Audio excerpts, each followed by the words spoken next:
여러분 안녕하세요. 11월 1일 월요일 아침입니다. 하나님께서 오늘도 좋은 날 허락해 주셨고요. 또 새로운 달 우리에게 선물로 주셨습니다.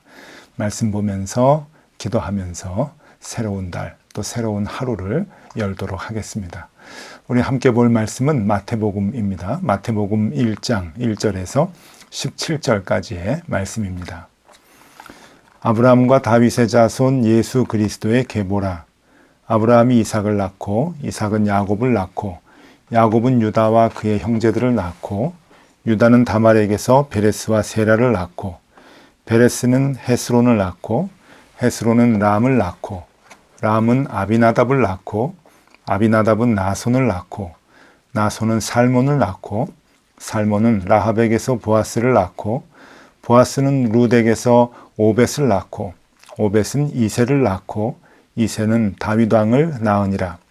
다윗은 우리아의 아내에게서 솔로몬을 낳고 솔로몬은 르호보암을 낳고 르호보암은 아비야를 낳고 아비야는 아사를 낳고 아사는 여호사밧을 낳고 여호사밧은 요람을 낳고 요람은 우시야를 낳고 우시야는 요담을 낳고 요담은 아하스를 낳고 아하스는 히스기야를 낳고 히스기야는 므낫세를 낳고 므낫세는 아몬을 낳고 아몬은 요시야를 낳고 바벨론으로 잡혀갈 때에 요시야는 여고냐와 그의 형제들을 낳으니라. 바벨론으로 잡혀간 후에 여고냐는 스알디엘을 낳고 스알디엘은 수룹바벨을 낳고 수룹바벨은 아비훗을 낳고 아비훗은 엘리야김을 낳고 엘리야김은 아소르를 낳고 아소르는 사독을 낳고 사독은 아킴을 낳고 아킴은 엘리웃을 낳고 엘리웃은 엘르아살을 낳고 엘르아살은 mat단을 낳고 mat단은 야곱을 낳고 야곱은 마리아의 남편 요셉을 낳았으니 마리아에게서 그리스도라 칭하는 예수가 나시니라. 그런즉 모든 대수가 아브라함부터 다윗까지 14대요 다윗부터 바벨론으로 사로잡혀갈 때까지 14대요 바벨론으로 사로잡혀간 후부터 그리스도까지 14대더라. 아멘. 네, 여러분 오늘부터 우리가 마태복음의 말씀을 이제 보게 됩니다. 11월과 12월 이제 초순까지 마태복음의 말씀을 한 장씩 우리가 보는데요. 우리가 잘 아는 내용의 말씀이지만 또 새로운 은혜를 하나님께서 주시리라 이렇게 여겨집니다. 기대하면서 마태복음의 말씀을 우리가 오늘부터 묵상하도록 하겠습니다. 오늘은 그 마태복음이 어떤 의미가 있는가라고 하는 것을 잠깐 먼저 살펴보고자 합니다. 이 마태복음을 우리가 흔히 공관복음이라 그렇게 말합니다. 이 공관복음은 마태복음, 마가복음, 누가복음 이 세 가지 복음서를 공관복음이라고 하는데요. 한자로는 같은 것을 본다라고 하는 그런 그 의미가 있습니다. 그러니까 이 공관복음이라고 하는 뜻 자체가 함께 보다라고 하는 그러한 그 뜻이 있고요. 더 나아가서 같은 관점으로 바라보다라고 하는 그러한 그 의미가 있습니다. 그러니까 마태복음과 마가복음과 누가복음 이 세 복음서는 같은 관점을 보고 바라보고 있는 그러한 그 복음서라고 볼 수가 있죠. 그래서 요한복음하고는 조금 다릅니다. 요한복음은 조금 다른 이제 관점에서 보고 있는데 이 세 복음서, 그러니까 공관복음이라고 하는 마태, 마가, 누가는 같은 시각을 가지고 보고 있는 것이죠. 무엇이 같은가라고 하면은요, 예수님의 생애에 대한 기술을 시간적으로 쭉 나열한 것, 그것이 같은 관점에서 기록을 해줬고, 그리고 같은 사건들이 많이 겹칩니다. 그러니까 같은 사건을 보면서 기록을 했다고 하는 것, 그리고 같은 시각으로 해석을 해주고 있는 것, 이 모든 것들이 같은 그러한 그 마음을 가지고 쓴 것 같다. 같은 시각을 가지고 쓴 부분이 많다 해서 이제 공관복음이라 그렇게 이름을 붙이게 됩니다. 시기적으로 보면은 마가복음이 제일 먼저 쓰여졌다라고 이제 신학자들이 연구를 해서 얘기를 하고 있고요. 마태와 누가는 이 마가복음을 기초로 해서 조금씩 더 많은 자료를 가지고 나름대로 기록을 해준 것으로 그렇게 이제 알려지고 있습니다. 그래서 마가복음이 먼저 기록이 되고 이 마가복음을 이제 기초로 마태와 누가가 각각의 복음서를 기록을 했다. 그렇게 보시면 이제 될 것입니다. 그런데 왜 그러면은 마가복음을 먼저 이렇게 편집을 하고 먼저 놓고 그리고 마태복음, 누가복음 그렇게 놔야 되는 거 아닌가? 혹은 마가복음, 누가복음, 마태복음 이렇게 편집을 해서 성경의 순서를 그렇게 놔야 되지 않는가? 그렇게 얘기할 수가 있습니다. 그런데 우리가 이 복음서를 보면은요, 성경을 보면은 마태복음이 제일 먼저 나옵니다. 참 이상하죠? 마가복음보다 후대에 기록을 했고 마가복음을 봐서 그것을 기초로 살을 붙여서 기록을 했다라고 여겨지는 마태가 왜 이 마태복음을 첫 번째, 신약 성경의 첫 번째로 두었는가? 여러분, 그래서요, 저도 어려서부터 이 마태복음이 다른 마가복음, 누가복음보다 더 소중하게 느껴지는 것 같습니다. 그냥 정서적으로 그렇게 느껴지는 것 같아요. 왜냐하면은 가장 먼저 나와 있기 때문에 그런 것 아닌가. 그리고 가장 먼저 나와 있기 때문에 또 복음서를 읽을 때 가장 쉽게, 자주, 많이 그렇게 읽고 있지는 않는가 하는 생각이 드는 거죠. 그래서 마태복음이 다른 복음서보다 더 친근감이 느껴지는 것은 사실입니다. 여러분들은 어떠신지 모르겠습니다. 자, 이렇게 마태복음이 제일 먼저 기록이 되어져 있고 어떻게 보면 복음서의 대표격으로 그렇게 이제 위치가 되어 있는데 이것이 어떤 이유에서인가라고 하는 겁니다. 여기에는 이제 그 두 가지 의미를 이제 신학자들이 부여를 합니다. 그 이제 가장 큰 이유 중에 하나는 예수님의 그 계보 족보가 이제 가장 먼저 기록이 되어져 있다. 아주 정확하게 기록이 되어져 있다라고 하는 것을 이제 그 하나로 이유를 이제 들고요. 또 하나는 산상수훈이라고 하는 예수님의 가장 소중한 가르침을 아주 정확하게 기록을 해주고 있기 때문에 그렇습니다. 마태복음 5장, 6장, 7장 이 세 장을 산상수훈 혹은 산상보훈 보물과 같은 가르침이다라고 이제 그렇게 우리가 얘기를 하는데 예수님의 마음 그리고 우리의 그 신앙의 그 가장 소중한 것들이 무엇인가라고 하는 주님의 아주 귀한 마음을 가장 잘 정리해주고 있는 가르침이 이 산상수훈이기 때문에 이것이 가장 소중하다. 복음서에서 가장 보화와 같다라고 하는 그러한 생각을 하는 것이죠. 그래서 마태복음의 기록이야말로 예수님의 마음을 가장 정확하게 얘기해주고 있는 것 아닌가 그렇게 이제 보고 있는 것입니다. 물론 마가복음, 누가복음도 예수님의 가르침을 이제 산발적으로 많이 얘기해주고 있습니다만은 이 마태의 기록이 굉장히 치밀하고 그리고 정리가 잘 돼 있다라고 보는 것이죠. 산상수훈이라고 하는 것을 한데 묶어서 우리 후대 사람들에게 정말 주님의 마음을 엑기스 그대로 우리에게 전달해주는 그러한 그 효과를 우리에게 주고 있기 때문에 그렇습니다. 그래서 이 마태복음의 의미를 아주 소중하게 그렇게 보고 있는 것이죠. 제자들은 우리가 다 아시다시피 대부분 갈릴리 호수에서 고기를 잡던 어부였습니다. 그 어부들을 예수님이 부르실 때 어부들이 그물을 버리고 주님을 따랐죠. 그런데 이 마태는 제자들 중에 어부가 아니었습니다. 우리가 잘 알고 있듯이 마태는 세리였죠. 그 당시로서는 많은 유대인들로부터 좋게 여김을 받지 못하는 그러한 그 직업을 갖고 있었고 로마의 앞잡이라고 하는 그러한 좋지 않은 인상을 주고 있었던 사람이었습니다. 어떻게 보면 동족 유대인들을 착취해서 먹고 사는 그러한 사람이 바로 세리였었는데 이 세리를 예수님이 부르셨다라고 마태복음 9장 9절에 말씀해 주고 있습니다. 마태복음 9장 9절을 읽어드립니다. 예수께서 그곳을 떠나 지나가시다가 마테라 하는 사람이 세관에 앉아 있는 것을 보시고 이르시되 나를 따르라 하시니 일어나 따르니라. 세관에 앉아 있는 사람을 이제 불렀다. 세관에서 세금을 걷고 그 세금을 기록하고 하는 그 마태를 불렀다라고 하는 겁니다.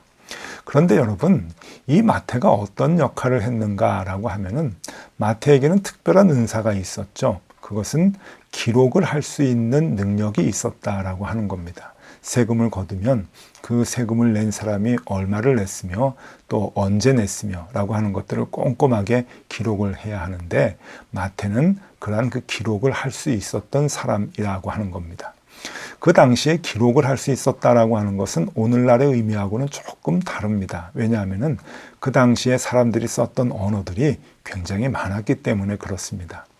자, 먼저 유대인들은 아람어라고 하는 것을 썼습니다. 아람어, 그 당시에 히브리 사람들이 썼던 공용어가 아람어이고요. 그리고 히브리 사람들이 쓰는 히브리 언어가 따로 있었습니다. 그러니까 히브리 글자가 따로 있었다고 하는 것이죠. 그리고 공용으로 쓰는 공식 언어는 로마 언어입니다. 그러니까 우리가 지금 말하는 그리스어이죠. 신약 성경도 다 이 그리스어로 쓰여져 있습니다. 헬라어라고 얘기를 하죠. 그리고 각 지방별로 방언이 굉장히 심했었습니다. 자, 그러면은 세리는 그 모든 언어들을 알아야 되는 것이죠. 그래야 기록을 하고 의사소통이 되기 때문에 그렇습니다. 여러분, 어부들은 의사소통이 안 돼도 됩니다. 모든 언어를 다 알 필요도 없고, 그리고 글을 쓸 줄 몰라도 괜찮습니다. 고기를 몇 마리 잡았는가 셈만 할 수 있을 정도면 되는 거죠. 그런데 세리는 그렇지 않죠.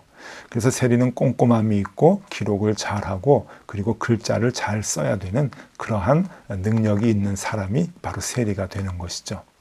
그런데 마태는 이제 주님의 부름을 받고 자신의 능력을 가지고 꼼꼼하게 예수님의 가르침을 기록을 해주고 있습니다. 그리고 굉장히 많은 자료를 평상시에 기록으로 갖고 있었던 것이죠. 그래서 어떤 사람들은 이렇게 얘기를 합니다. 예수님께서 제자들을 부를 때 제자들이 그물을 버리든지 자기 직업을 버리든지 다 버리고 주님을 쫓았는데 세리 마태는 다 버렸지만 펜을 들고 주님을 쫓았다. 그런 얘기를 할 정도입니다. 그러니까 예수님을 쫓으면서도 계속해서 예수님 곁에서 예수님의 가르침을 기록하고 쓰고 모아두고 했다고 하는 것이죠. 그러한 역할을 했던 제자가 바로 마태입니다. 여러분, 그림을 하나 소개해 드리겠는데 마태를 그린 그림입니다. 한번 보시죠. 이 그림을 보면은 천사와 마태라고 하는 그림입니다. 1640년에 귀도 레니라고 하는 화가가 그린 그림인데요. 한번 보시죠. 이 마태를 그린 화가들이, 유명한 화가들이 많이 있는데 마태를 그릴 때는 항상 마태가 펜을 들고 있는 그림을 그립니다. 그걸 왜 그럴까요? 그것은 바로 마태가 기록과 정보 수집의 대가였다라고 하는 것을 보여주는 것이죠. 꼼꼼하게 기록을 하고 글을 쓰고 그 정보를 모았다가 마태복음을 편집한 그 마태의 가장 그 중요한 특성을 저 펜으로 여러분 그려주고 있는 겁니다. 옆에 있는 천사는 이제 예수님께서 가르치시는 것들을 다시 알려주고 해석해주는 그러한 역할을 이제 하는 존재로 천사를 그렸겠죠. 그래서 이러한 그림을 보면은 마태가 참 세리로 많은 유대인들로부터 미움을 받았지만 이제 예수님의 제자로 주님과 함께 다니면서 주님의 가르침을 가장 꼼꼼하게 곁에서 기록했다라고 하는 것을 알 수가 있는 것이죠. 자, 그러면은 오늘 이 예수님의 그 족보가 1절에서부터 17절까지 나오는데 오늘은 1절과 17절 말씀을 한번 우리가 눈여겨보도록 하겠습니다. 1절 먼저 읽어드리면은요. 아브라함과 다윗의 자손 예수 그리스도의 계보라. 자, 이 마태는 지금 이 마태복음을 왜 기록을 해주고 있는가 하면은 이 마태복음을 읽어서 예수님을 알게 하도록 하는데 그 마태복음을 읽을 대상을 유대인으로 잡은 것입니다.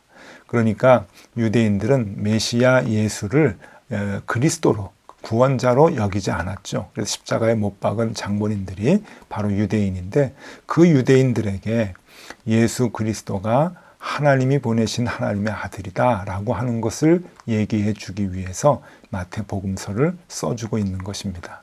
그러니까 그 목적에 충실하게 지금 1절에서부터 첫 장에서부터 예수님의 계보를 얘기하면서 아브라함과 다윗의 자손이라고 말하고 있는 것이죠. 이스라엘 사람들은 아브라함을 가장 존경했고 자신들의 뿌리가 그 종족의 뿌리가 아브라함부터 시작을 하고 있다고 여기고 있습니다. 믿음의 조상이라고 그렇게 얘기하고 있죠. 또 그들이 가장 존경하는 인물은 다윗 왕입니다. 다윗 왕이 그리고 다윗 왕의 후손이 우리를 구원해 준다. 메시아가 되셔서 우리에게 오신다라고 하는 그 믿음을 갖고 있었던 사람들입니다. 그래서 그 유대인들에게 너희가 가장 존경하는 아브라함의 자손, 그리고 너희가 가장 존경하는 다윗 왕의 후손, 그 사람이 바로 메시아이신 예수 그리스도이시다. 우리를 구원해 주시는 예수 그리스도이시다 라고 하는 것을 얘기해 주면서 그 구체적인 계보를 예수님 때까지 써주고 있는 것이죠. 한 사람 한 사람 의미가 다 우리가 알 필요는 없지만, 그래서 이 아브라함과 다윗의 이 씨를 갖고 계속 그 후손이 이어져서 예수님까지 왔다라고 하는 것을 밝히면서, 이거는 꾸며낸 이야기가 아니죠. 진짜 족보니까 그 이야기를 밝히면서 바로 예수 그리스도가 우리들이 그렇게 기다리던 메시아, 바로 그 분이다라고 하는 것을 얘기해주고 있는 것입니다. 네. 그리고 또 하나 우리가 눈여겨봐야 할 것은 17절 말씀입니다. 17절 말씀이 이렇게 기록되어 있네요. 그런즉 모든 대수가 아브라함부터 다윗까지 14대요. 다윗부터 바벨론으로 사로잡혀갈 때까지 14대요. 바벨론으로 사로잡혀간 후부터 그리스도까지 14대더라. 네, 14, 14, 14. 왜 이렇게 세 단계로 구분을 했을까요? 어려서부터 이 성경을 보면서 이게 무슨 뜻일까 하고 굉장히 궁금해 했었는데, 여러분 여기에는 깊은 의미가 있습니다. 여러분 가만히 보면은요, 한번 보시죠. 이 3단계, 이 계보에 대한 그 3단계를 이렇게 보시면은요, 첫 번째 단계는 아브라함부터 다윗 때까지입니다. 이것은 뭘 얘기하는가 하면은 이스라엘의 위대함을 얘기하는 것이죠. 위대함이 뭡니까? 하나님의 선택받은 하나님의 자녀가 되었고, 그리고 다윗 왕국을 이루면서 그 주변의 나라들을 다 굴복시켰던 그러한 위대한 민족, 하나님의 선민, 하나님의 자녀, 그렇게 이스라엘 백성들을 위대하게 창조되었다. 하나님의 부름을 받은 자녀들이다 라고 하는 것을 얘기해 주고 있는 것이죠. 자, 두 번째 단계는 다윗에서부터 바벨론 포로로 잡혀갈 때까지입니다. 여러분, 우리가 성경을 쫙 봐서 이제 아시겠지만은 다윗부터 솔로몬에 이르면서 이제 바벨론 포로로 잡혀갈 때까지 이스라엘 사람들이 뭘 했습니까? 그것은 범죄입니다.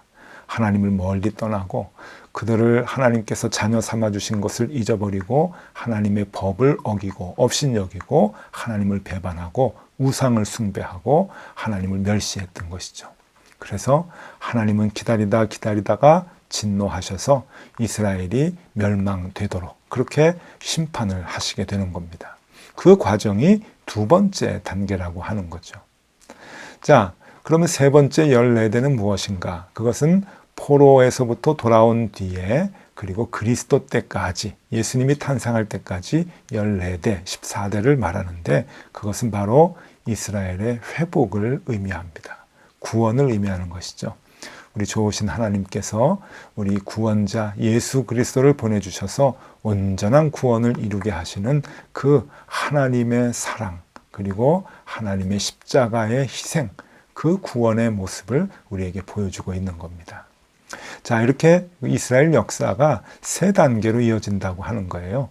하나님의 선택으로 하나님의 백성이 된 이스라엘 백성들, 자녀들, 그리고 그 자녀들이 하나님을 버리고 배반하고 우상을 숭배하고 죄를 지어서 죽음을 당하게 되는 것, 멸망당하게 되는 것, 바벨론으로 포로를 잡혀갔다는 것으로 그것을 상징적으로 얘기합니다.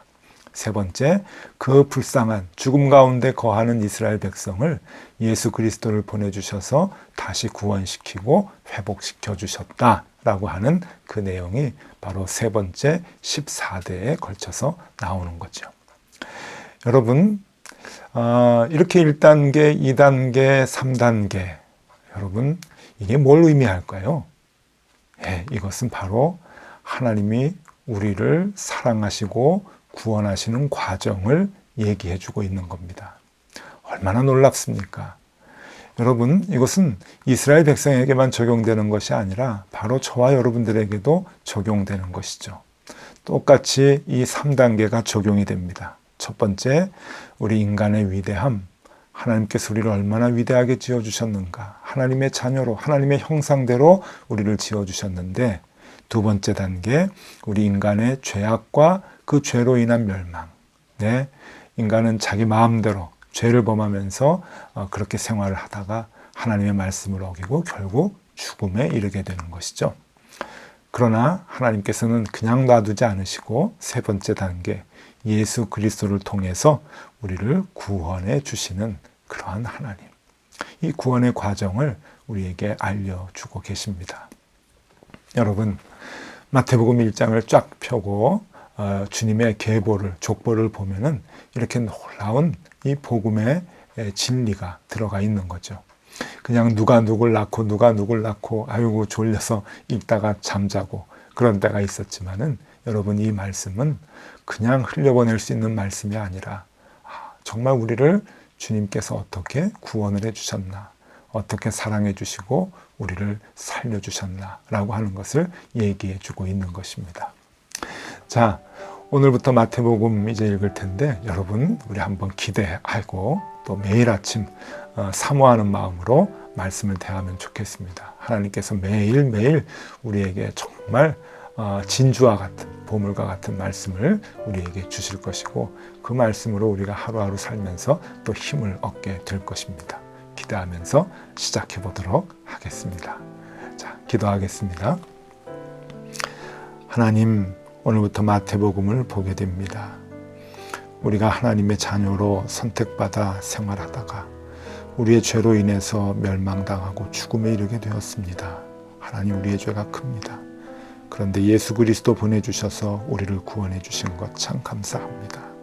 그 구원의 은혜를 늘 안고 살아가는 우리가 되게 하여 주옵소서. 오늘부터 시작하는 마태복음 기대하며 우리에게 주실 신령한 은사를 사모하게 하여 주옵소서. 예수 그리스도 이름으로 기도하옵나이다. 아멘. 네, 함께 기도하시겠습니다.